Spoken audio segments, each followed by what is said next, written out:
ప్రయాణికులకు 10,000 వోచర్లు 10,000 రూపాయల వోచర్లు ఇస్తుంది. ఎవరికి అంటే ఈ నెల 3, 4, 5 తేదీల్లో విమానాల రద్దుతో తీవ్రంగా ఇబ్బంది పడ్డ వారికి ఇస్తామన్న ఇండిగో.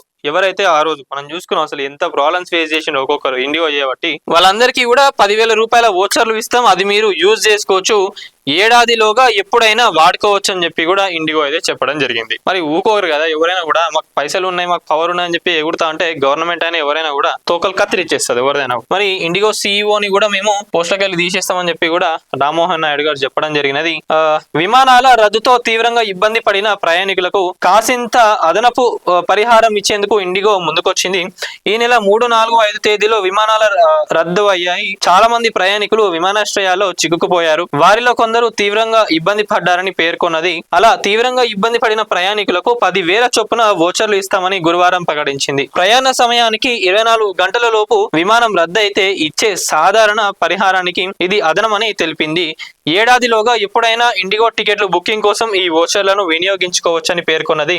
దేశవ్యాప్తంగా విమానాల సర్వీసులను దాదాపు పూర్తి స్థాయిలో పునరుద్ధరించినట్లు తెలిపింది. మొత్తం 138 ప్రాంతాలకు 1900కు పైగా సర్వీసులను నిర్వహిస్తున్నట్లు వెల్లడించింది. ముందస్తు సమాచారం లేకుండా విమాన సర్వీసులు ఏవి రద్దు చేయడం లేదని, వాతావరణం సాంకేతిక సమస్యలతో మాత్రం పలు సర్వీసులు రద్దయ్యాయని పేర్కొన్నది. కాగా పరిహారం వోచర్లు ఇచ్చేందుకు తీవ్రంగా ఇబ్బంది పడిన ప్రయాణికులను ఎలా గుర్తిస్తుంది, ఇందుకు ఏ అంశాలను పరిగణనలోకి తీసుకుంటుందన్న విషయాన్ని ఇండిగో వెల్లడించలేదు. వీళ్ళైతే చెప్పిన కానీ మరి ఎవరైతే ఇబ్బంది పడ్డారనేది వాళ్ళని ఎట్లా వీళ్ళు గుర్తించి వాళ్ళకి ఇస్తారనేది కూడా ఇండిగో అయితే క్లారిటీ ఇవ్వలేదంట. ఓకే, ఈ నెల 2వ తేదీ నుంచి ఇండిగో సంక్షోభం మొదలైన విషయం తెలిసిందే. 3, 4, 5 తేదీల్లో అయితే వేల కొద్ది విమాన సర్వీసులు రద్దయ్యాయి.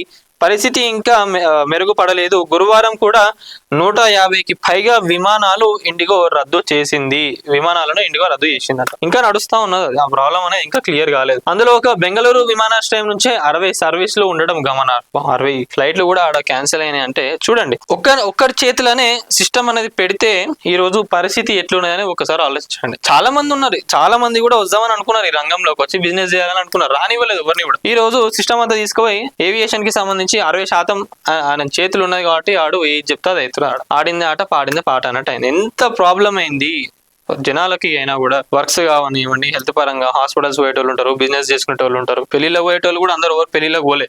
ఫ్యామిలీ అంతా ఒక దగ్గర ఉంటే వీళ్ళిద్దరు ఆడ రూమ్ లో కలుసుకొని ఎంగేజ్మెంట్ చేసుకున్నారు, పెళ్లిళ్ళు చేసుకునే సందర్భాలు కూడా ఉన్నాయి. ఆల్టర్నేట్ ఏమున్నదిరా నాయన అని చెప్పి ఆల్టర్నేట్ గా చూసుకుంటే ఇప్పుడు ఇండిగో ఫ్లైట్ క్యాన్సిల్ అయింది, నేను ఎయిర్ ఇండియాకో లేదా స్పైస్ జెట్ కో విస్తారాకో దేనికో పోదామని అనుకుంటే ఆడు ఒకటేసారి 5,000 ఉండే టికెట్ ని 30,000 40,000 చేసి పడేసిండు. మరి దానిపైన కూడా అప్పుడు యాక్షన్ ఏం తీసుకున్నారు, దానిపైన ఎవరు చర్చిస్తలేరు. ఇప్పటికి కూడా రేట్ అట్లే ఉన్నాయి. ఢిల్లీకి పోవాలన్నా 40,000 ఉన్నది, తిరుపతికి పోవాలన్నా 11,000 15,000 ఉన్నది టికెట్. మరి టికెట్ల పెంపు ఏదైతే ఉందో ఇదేమన్నా అడిగి చేసిండ్రా? మరి దీనిపైన ఎందుకు ఏవియేషన్ మినిస్ట్రీ చూడట్లేదు? కోర్టు కూడా సీరియస్ గా కౌంటర్ ఇచ్చింది. సరే, ఇండిగో ఇష్యూ ఏదైతే ఉందో ఇది ఇప్పుడు నడుస్తున్నది, దీనిపైన మీరు విచారిస్తున్నారు, ఇన్వెస్టిగేషన్ చేస్తున్నారు, కరెక్టే.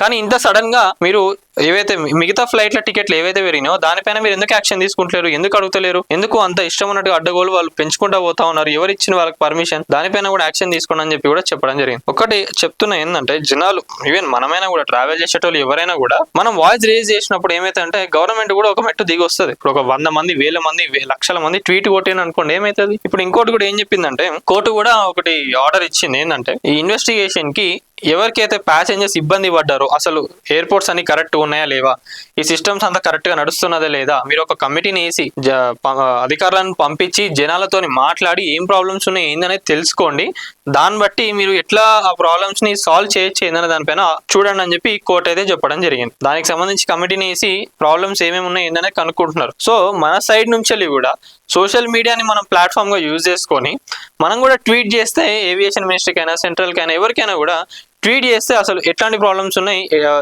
ఈ ప్రాబ్లమ్స్ ఎట్లా ఓవర్కమ్ చేయాలని ట్వీట్ చేస్తే వాళ్ళకు కూడా అర్థమవుతుంది కదా.